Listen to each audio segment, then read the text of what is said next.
Hi everyone, welcome to Balu IQ online classes. 15th vice ప్రెసిడెంట్గా మనకి CP Radhakrishnan గారు అయితే ఎన్నిక కావడం జరిగిందనమాట. తన సమీప ప్రత్యర్థి జస్టిస్ సుదర్శన్ రెడ్డి గారిపై 152 ఓట్ల మెజారిటీతో అయితే గెలవడం జరిగిందండి. మరి ఓవరాల్గా తీసుకుంటే మనకి 788 ఓట్లు ఉంటాయన్నమాట వైస్ ప్రెసిడెంట్ ఎన్నికల్లో. అంటే మనకి లోక్సభలో 543, రాజ్యసభలో 245 అనమాట ఎలక్ట్రల్ కాలేజీలని. అయితే అందులో ఆల్రెడీ ప్రజెంట్ వచ్చేసి 7 వేకెన్సీస్ ఉన్నాయండి.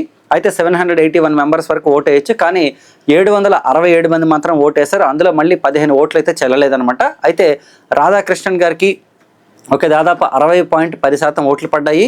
అలాగే మనకి సుదర్శన్ రెడ్డి గారికి వచ్చేసి మనకి 39.89 వరకు ఓట్లు పడ్డాయి అనమాట. అయితే మరి తీసుకుంటే ఇప్పటి వరకు జిఎస్ పాఠక్ గారు మాత్రమే లీస్ట్ మెజారిటీ అనమాట. అంటే దాదాపు 52.7% ఓట్లు మాత్రం పడ్డాయండి టోటల్ ఎలక్ట్రల్ కాలేజీలోని.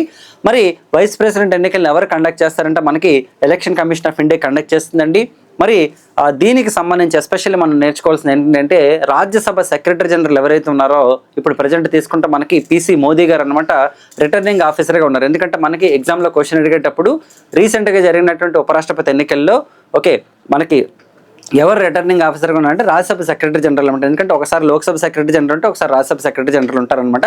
మరి ఇప్పటిదాకా ఎలక్షన్ లేకుండా ఏకగ్రీవంగా ఎన్నికైనటువంటి ఉపరాష్ట్రపతులు ఎవరెవరు ఉన్నారో మీరు కింద కామెంట్ బాక్స్లో చెప్పండి. వీడియో నచ్చినట్లయితే లైక్ చేయండి. అలాగే బాలు ఐక్యూ యాప్ని డౌన్లోడ్ చేసుకోండి. Thank you so much.